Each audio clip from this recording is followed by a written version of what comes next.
Evening all. I figured that since I've already featured 662 a couple of times, I might as well take her for a run. And that's exactly what I'm going to be doing today. Because this time we're taking her down to Providence. And of course, rather famously, this is that engine and that curious Phase 3 livery with this TSW advert. And of course, this is exactly how it looks on the real thing. So it's somewhat weird, in my opinion, seeing like these real logos on the engine. What does that say? That paragraph just looks like the legal twaddle, I suppose. Of course, we're currently at Boston South. We're just taking on passengers, getting on the Amfleet cars with what I call the rifle slot windows because of how small they are. Although I suppose they're derived from the Bud Metro liners, but anyway.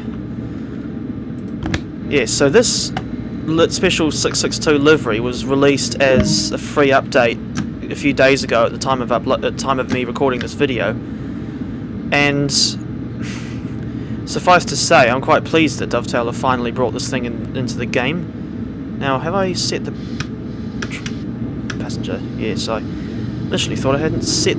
I forgot that you had to set the brake. What is that? Brake mode. Although I'm not sure why there's a setting for freight on here, because the ACS-64s, from what I gather, do not haul freight trains in real life.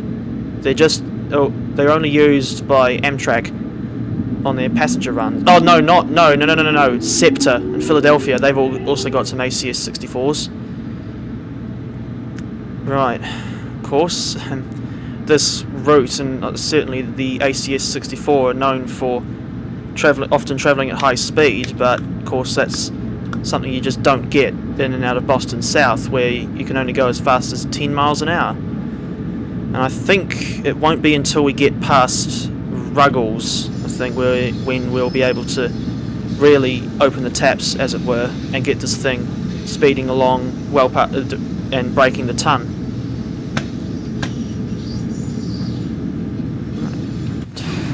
Oh, forgot to put the blasted lights on initially.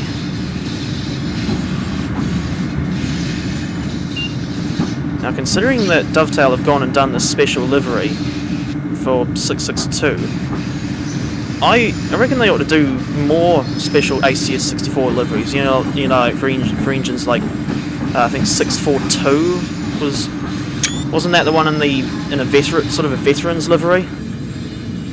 And I think there was also 606 that was done up in a Coca-Cola advertisement. Although I dare say there's probably all kinds of licensing restrictions that would mean they probably couldn't do the Coca-Cola livery for 606. Although for all I know, there's probably some really talented reskin makers who could use the livery editor to somehow do a really detailed Coca-Cola one. Although you'd be hard pressed to pull that off, because I've tried using the livery editor a few times, and for the most part I can't make anything more complicated than X Strathclyde or X SPT Carmine and Cream for the Class 314. Right, so obviously there's an MBTA train that'll either be coming in from like Providence, Stoughton, or I don't know, Needham Heights or Franklin, for all I know. I'm pretty sure, from what little I know about the MBTA network, the services of theirs that go through Boston Back Bay are one's going to either for that Needham Heights line or down the Franklin or Providence and Stoughton line. Although saying that, the so-called Providence line is just the northeast corridor. It's a bit like New Jersey Transit and how they run the commuter service from, well, one of their commuter services is New York Penn to Trenton, New Jersey, where they meet with obviously more Amtrak and Scepter, who have one of the branches of their regional rail network coming up from Philadelphia. Although really, as I say, it's just using the northeast corridor. Something else I've just remembered, and it's something that I dare say a lot of people who have already seen this engine in real life would already know, is that the Phase 3 livery that you've got on 662 here is, well, to me, it was heavily I think it's just a modern, almost like a modern update of what the AEM-7s had when they first entered service. Correct me if I'm wrong, but I'm pretty sure the AEM-7s first entered service in the early 1980s. So I'm pretty sure the class leader, number 900, was already a few years old when her and 903 had a run-in with some Conrail, what was it, Conrail GE BQ, no not BQ, no, B36-7s. Okay, don't know why we're suddenly getting all this lag, but it always seems to happen whenever I do these runs. Now one thing's for sure is that obviously we've got the timetable to try and stick to, but I'm not expecting to run to time. I don't think I ever from memory, I don't think I ever have truly run to time when driving the ACS-64. Speaking of which, there's another one going back towards Boston South. Might as well get the bell going. Open the window so you can hear the bell a little better. I could have sworn I heard somewhere that in the US the drivers sometimes do the short, like 2 short blasts on the horn when they're arriving at a station, but don't quote me on that, as I'm still quite a novice when it comes to how much, or rather how little, I know about the American, or the way they go about things in the US. One thing's for sure is that I honestly don't really like the sound of the E-bells that these locomotives have. I feel like the old steel bells that you get on, I think, like SD40s or diesels from that era. Actually, I'm going to put the bell off, it's a bit annoying. I'll tell you what this end of Back Bay Station reminds me of. That section of the Long Island Railroad between Nostrand Avenue and Atlantic Terminal. Although, speaking of which, LIRR is one of those routes that, in TSW at least, that I generally try to avoid. If you've seen the recent video I put up where I was driving the M3 from Penn Station to Hempstead, you'll know why I don't like the LIRR route. So in that case, I won't repeat myself here. Yeah, see what if you remember earlier, I was saying that these Amfleet cars have got rifle slot windows, and if you just look and yeah, you can hardly. I mean, obviously we're at a part of the station that's underground, but even so, even when we're out in the open, you can hardly see anything. Either it's just the way these seats are modelled, or they're just not comfortable. I wouldn't know, because I've never actually been to the US in real life, let alone ridden on an Amtrak train. And even if I ever do ride an Amtrak service, it'll probably just be with like on, I don't know, or one of the services that doesn't use Amfleets, which would probably, well, one example I guess could be the Empire Builder from Chicago to Seattle. Right, so that's our stop at Back Bay done. Next stop is Route 128, as opposed to Class 128.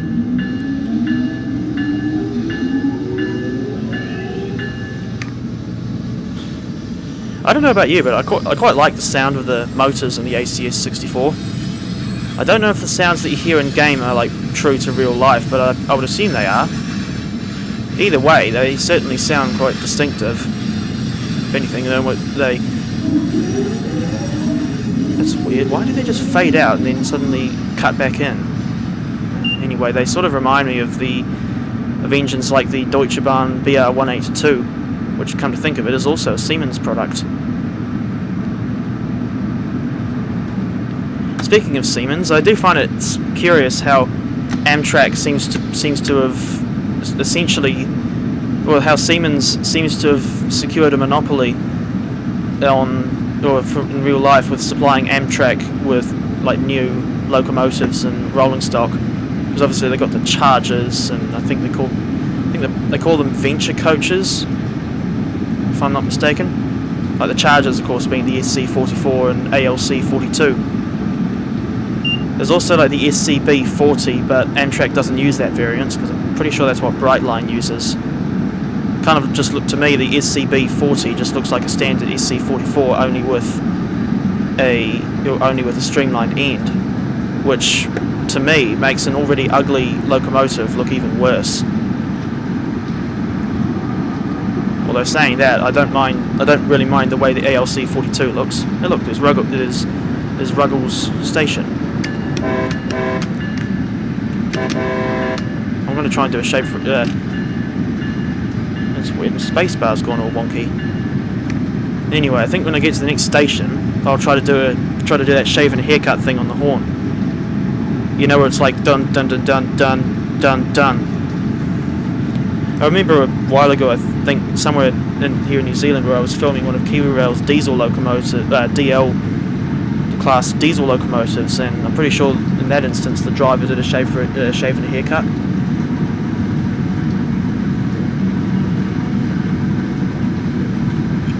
Incidentally, all this constant blabbering has got me rather a bit thirsty. And as always, I've got my water on hand. Well, not literally on hand. I'll tell you what I do have on hand: skin. Right, now as we are speeding away from Boston between Ruggles and Forest Hills, those lines off to our right, those are, I believe in real life, those are used by MBTA subway trains, but please do correct me if I'm wrong.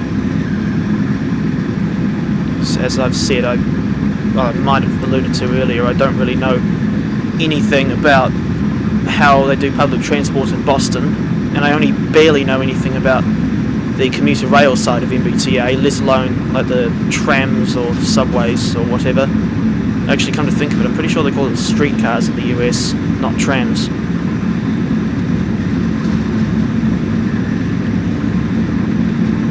Something else I've just remembered is that while the ACS-64, yeah look, it's Forest Hills. Oh.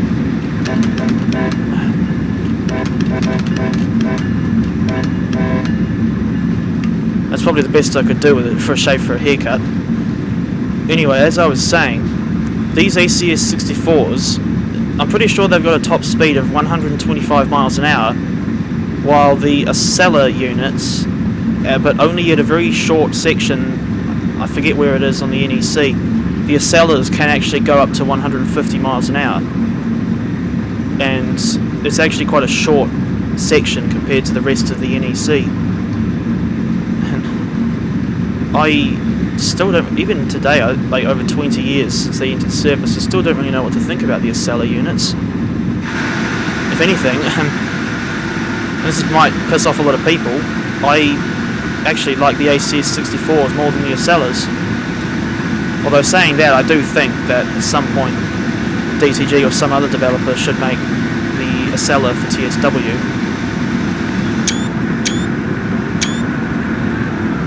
Oh, stupid lag. Actually, that's a point. Hyde Park will be the next station we pass through, and I'm going to, if I can get this 8 camera in front of the engine in time, I'm going to try and replicate a shot of this engine that I saw in one of Worldwide Railfans videos. I think he was standing. I think in that video, I think he was standing at Hyde Park to get 662 and another ACS-64 speeding past on their way south. Although unfortunately, from what I've seen in TSW, you can only have one ACS-64 on any of these trains. Oh, I screwed that up. I forgot that in the real life shot that you can't see that much. You can't see the platform at all. Yes, of course, because of how fast this engine can go, we cover these distances a lot quicker. Always end up covering these distances much faster than I always end up thinking. Coming up on Reedville now, which is an interesting station because even though it's got these platforms for the Northeast Corridor, none of the Providence and Stoughton trains actually stop here, and the only ones that do are for the I'm pretty sure the only MBTA trains that actually stop at Reedville are on the Franklin line.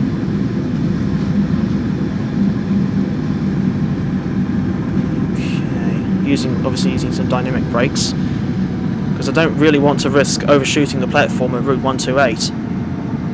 There's some CSX engines off to the left there, and those will be MP15 DCs again.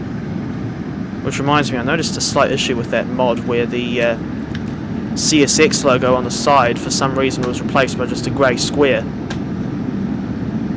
And I don't know what's gone on there. I mean, I don't even know if there's an updated version of that mod available. If anything, I'll probably just uninstall it. In which case I'll then have it replaced with like the because I think if you don't have the MP15s installed, you just get the GP38s in there, like the GP38-2s from Sandpatch Grade. Actually, come to think of it, Sandpatch Grade is one of those routes that, even though I've obviously got it, I don't really drive on it at all, because I'm not one for, I don't really care for like big heavy freight trains. And actually, if you've seen a lot of my recent TSW videos, you'll know that I've been pottering around on a lot of German stuff. There was a lot of German engines, and not even I know why. Ideally, I usually try to enter the platforms at no faster than 30 miles an hour, but even then, that's probably pushing it. Actually, I'll just pretend that there's a rail fan standing on the platform with a camera. That'll make them happy. Now, from memory, they're supposed to hold down to keep the bell going until you've brought the train to a complete stop. So, in this game at least, it doesn't really matter when and where you blast the horn and ring the bell.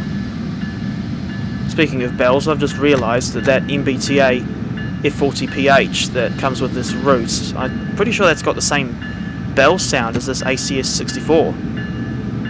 I don't know if that's prototypical or not, but if it isn't, then that's yet another example of DTG lazily reusing sounds. That's another, I hate to say it, perfect stop. Bit late, but I dare say it's, I wouldn't be surprised if that's a common thing in real life for these sorts of trains to run late. Certainly wouldn't get any lag. God, look at how high the pantograph is raised. That's one thing I saw earlier, I think, as we were coming into Boston Back Bay. I noticed that the pantograph was actually like flexing up and down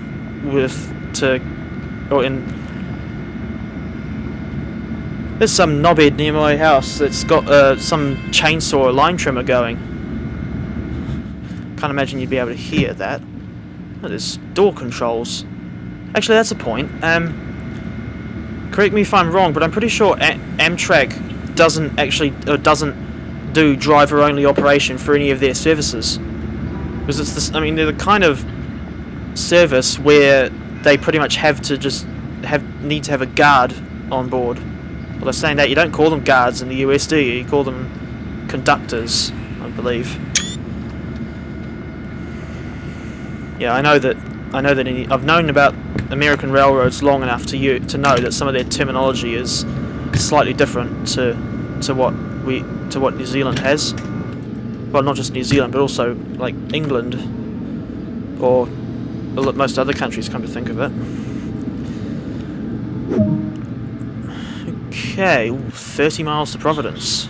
Well, that's as the crow flies in relation to where we are now here at Route 128. I'm going to try and do, I just thought I might as well do a somewhat decent departure shot from the station, and in that case I'll shut up for a bit.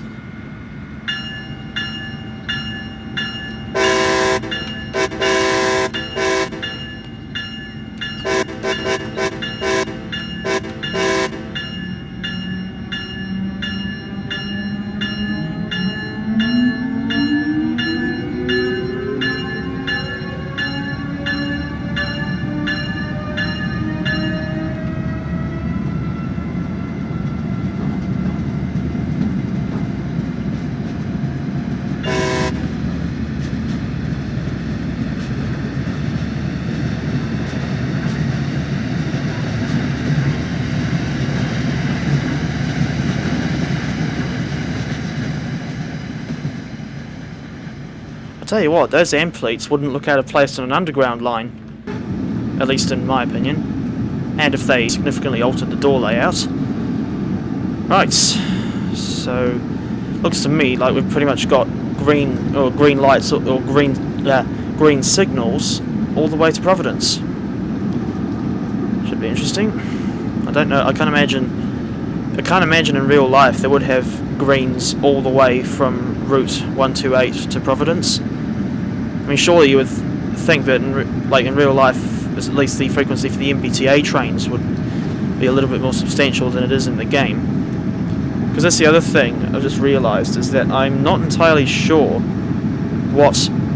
how frequent the MBTA services are in real life.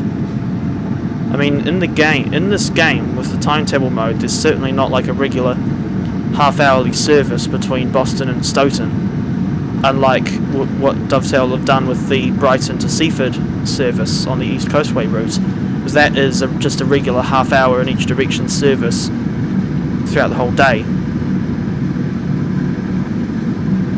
Right, now on this section we'll easily be able to get up to 125 miles an hour. In fact, I'm pretty sure we'll come across a section where where the speed limit goes up to 150. But I'll try to be somewhat realistic and keep the speed of our engine down to make sure the engine doesn't go any faster than 125. Although, come to think of it, I've just remembered that the world's fastest steam locomotive, which was the LNER A4 Pacific named Mallard, she did 126. Although I think that would have been the only... There's a dog barking. I think that one day is Canton Junction. And yeah, that line curving off to the left there, which you've just seen, that's the Stoughton branch, which has just 2 stations on it, Canton Centre and Stoughton. Anyway, yeah, that one day in July 1938 would have been the only time Mallard, or I reckon it would have been the only time that Mallard ever went anywhere near 126 miles an hour. Although to me it's pretty impressive that a steam locomotive was able to go that fast. And of course that's why Mallard and the A4s are so famous. Speaking of which, I don't know if anyone's aware of this already, but there's actually an A4 preserved in the USA, which is she's done up in a British Railways condition with the number 60008, and she has the name Dwight D. Eisenhower.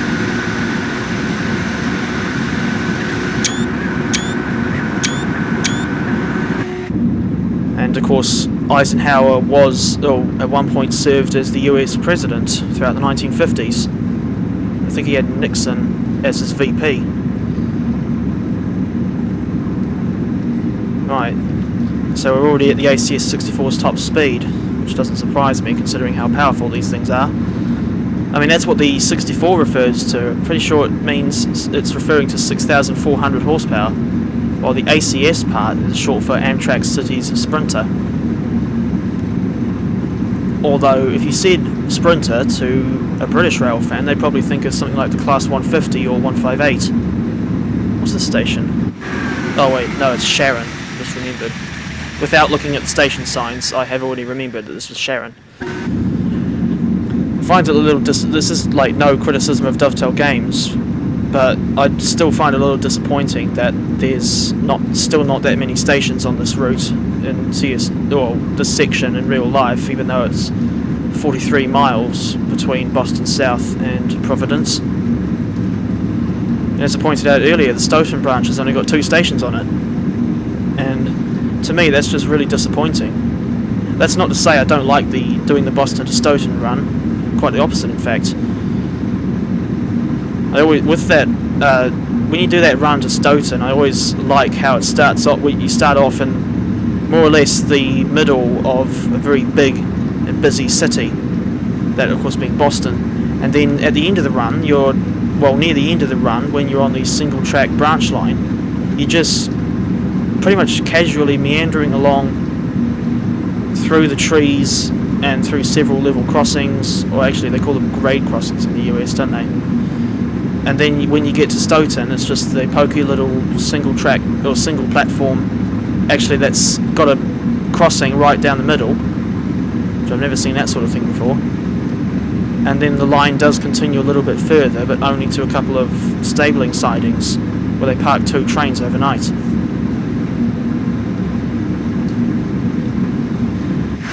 been a while since I've gone from Boston all the way to Providence.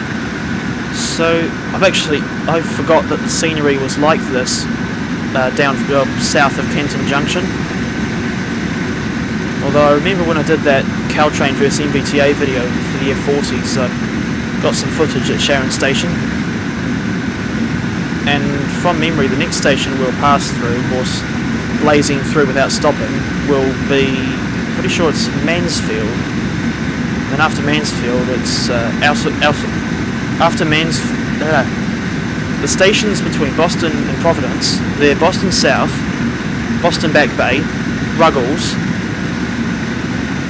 Forest Hills, although the Providence and Stoughton trains don't stop there, Hyde Park, Reedville, again, although the Providence and Stoughton trains don't stop there, then Route 128, Kenton Junction, Sharon, Mansfield, Attleboro, South Attleboro and Providence. Then of course on the Stoughton branch, as I said earlier, you've just got Kenton Centre and Stoughton. Come to think of it, this thing with Kenton Junction and then the Kenton Centre just a little bit past the junction itself reminds me of Princeton in New Jersey, because you've got the Northeast Corridor itself going through, well, bypassing the actual city and just going through a place called Princeton Junction, and then you've got that tiny little shuttle service that runs between the city itself and the junction, which is called the Princeton Dinky. And I was right, this is Mansfield. That, from memory, that Princeton Dinky service is just run by a 2-car Arrow 3 set. And actually, come to think of it, the Arrow 3s certainly remind me of the Amfleet cars in the sense that both have got those tiny rifle slot windows. I've actually got the Arrow 3 in Train Simulator. Haven't driven it much. From memory, it there's a strange setup where it doesn't have a reverser lever in the traditional sense, but rather you've got the throttle, or the main throttle lever, which sort of acts as a reverser as well.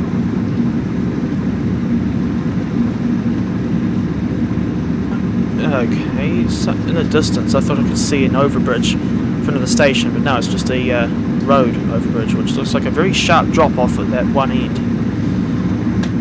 I'm going to try and get some more screenshots of this engine, for the sake of the thumbnail.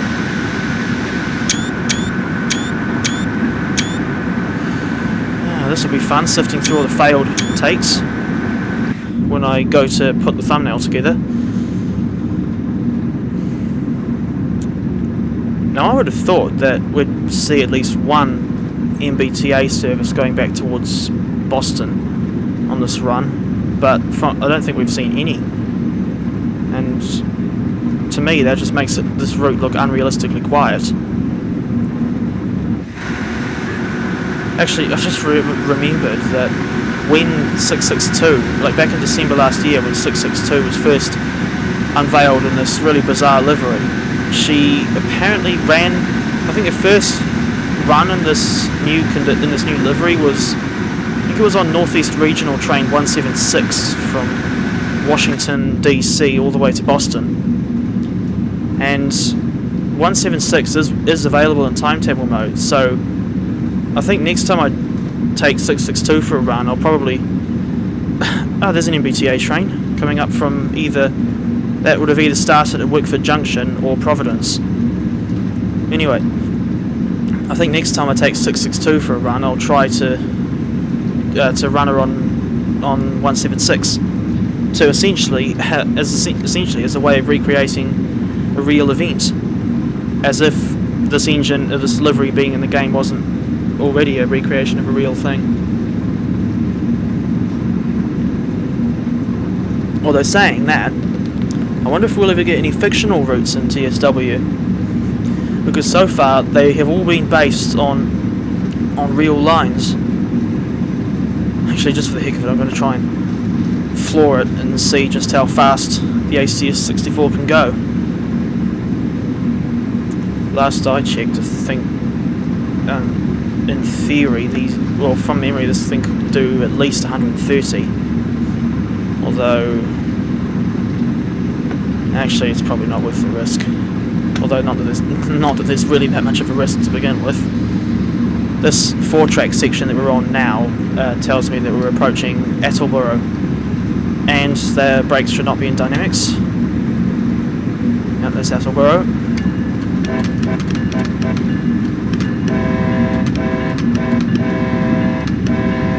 That's a bit strange, it's got staggered platforms. Yes, I tried doing another shave and haircut there, but I obviously royally screwed it up. Although I can't imagine that, like, you're a driver on one of these things in real life, and then you're approaching a station, and suddenly you see a bloke standing there with a camera and tripod. Imagine trying to do a shave for a haircut in a matter of a few seconds when you're speeding along at just past 120 miles an hour. You'd be hard pressed to pull off that kind of horn sequence or pattern or whatever the hell you want to call it. General pattern for all I know.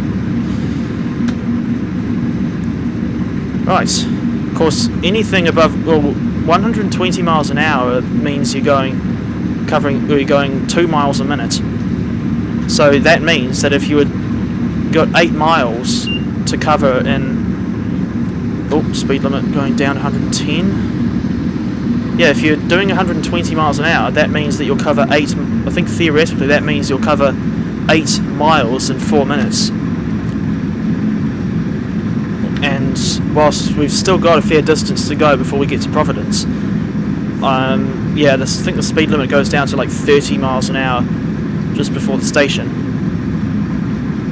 I've got no idea what this yard's name is here, but yeah, that's one thing I've thought was a bit of a waste or missed opportunity with this route, is that there's these freight yards that you see at a few places along the line.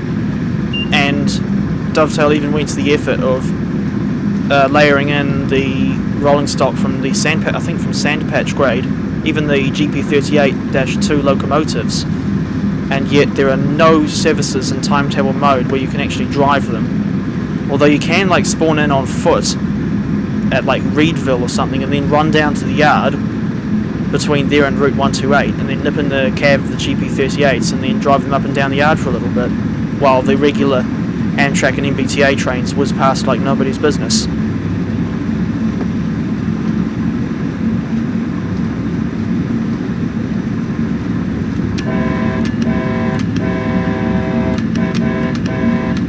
I realise that not everyone who watches this channel would be interested in videos relating to ACS or anything Amtrak, let alone a special livery like this. But hey, there's South Attleboro. Not a good opportunity, not a good time to get a screenshot when you've got the fence in the way. Right, 3, 2, 1. But yeah, of course I do have other videos that you're welcome to check out if you don't like Amtrak. Although in saying that, the irony there is that I'm sort of considering doing more videos related to Amtrak. I realise now that I'm slowing down for the 60 mile an hour speed limit far too late.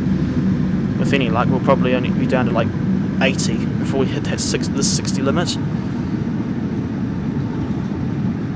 Seems even though obviously we're here breaking the speed limit, these brakes are more effective than I remember. Yes, I certainly wouldn't want to be going around this curve any faster than, like, I don't know, 80 miles an hour. Oh, hello. Dovetail, I think you missed a spot there. Look, how did this end up in the final product?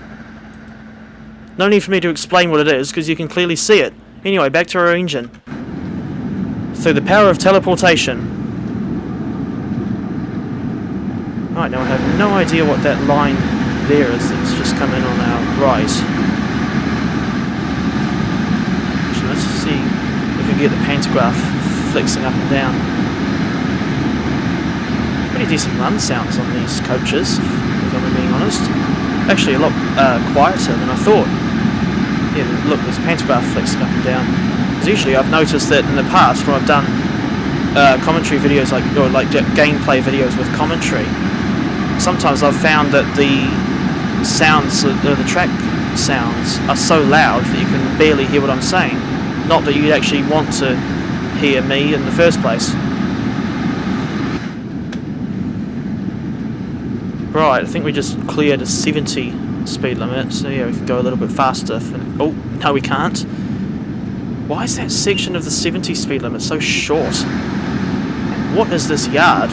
Like, what industrial complex is that meant to be? And why are there no wagons in that yard, despite the fact that we have seen other yards on this section of the route, or in this section between Providence and Boston, where you can actually see the CSX freight wagons.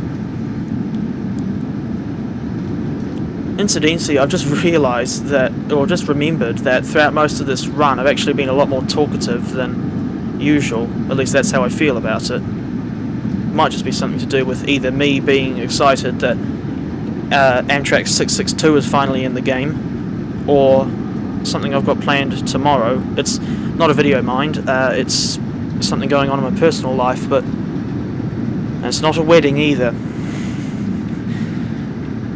I can't imagine someone like me would ever get married, let alone actually get in any kind of relationship. So I'm trying to think of a song that I suppose "Take Me Home Tonight" wouldn't really be all that relatable. Hell, I wouldn't mind betting that quite a lot of you watching would have no idea what "Take Me Home Tonight" even is. In which case, I suggest that you go on. Once I've got this lot to Providence signed off, you can feel free to go on. I suggest you go on YouTube and search Eddie Money "Take Me Home Tonight," and if you pay close attention to the lyrics, you'll kind of understand why I brought it up in the first place. Though I don't know if that song is meant to be taken seriously. If anything, it was probably only written and recorded just for entertainment. If anything, that's probably what a lot of music's for. Just entertainment. Although, of course, in some cases, excuse me, in some cases, of course, the songs are written for the sake of an artist and a specific message they wanted to put out or present.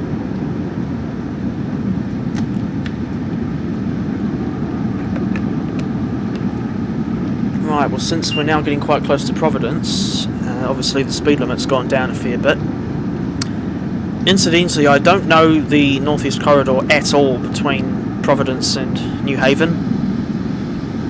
Although I wouldn't mind, for all I know, you can probably get up to 125 down that way as well.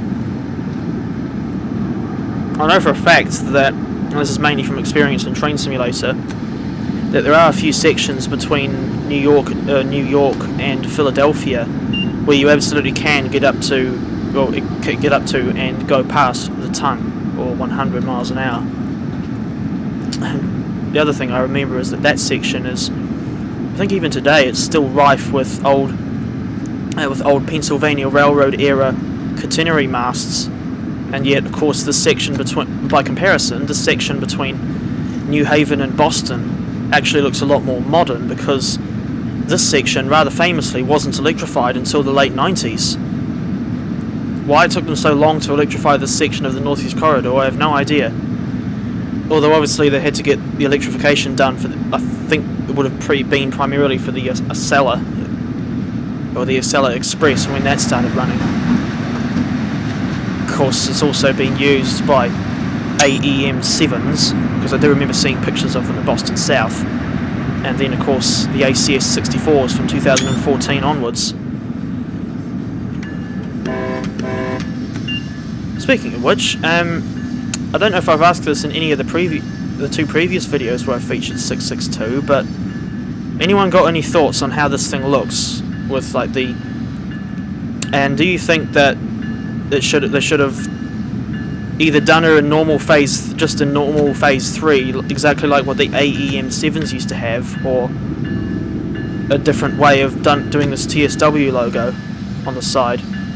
Because I dare say some people probably would like it if they still would put an ACS-64 in phase 3, but I can't imagine that many people would actually know what Train Sim World 2 actually is. Well, I kind of think of it, that's probably why Dovetail and Amtrak partnered up to put the TSW branding on the side in the first place. Right, well, that has... after what doesn't really feel like that or too long of a time, we've made it to Providence. And this station sort of reminds me of Back Bay in the sense that it's partly covered but partly out in the open. If anything, it's almost like London Liverpool Street in a way. Yeah, I reckon that they should have done another ACS-64 in this livery without the TSW logo. I mean, I've always found this so bizarre that there really is a locomotive that has an advert for TSW on it, especially given that there's barely any Amtrak content that's actually in the game. And of course, to me, it just seems like such a niche, for want of a better word, hobby. Although perhaps that's why Dovetail and Amtrak are advertising it on a locomotive running up and down the Northeast Corridor. Well, let's have a look at how we've done for scoring. Not too bad. It's enough to get a gold star. Although I suppose that doesn't really matter in the grand scheme of things, considering my thoughts on the action points system. But no, this has been quite a good run down from Boston this evening. Although I've actually got set up a late morning run in the game, but when I'm recording it, it's in the evening. But yeah, this has been, as I say, this has been a pretty good run from Boston South to Providence. I do hope that you've enjoyed it, and I thank you for joining me on this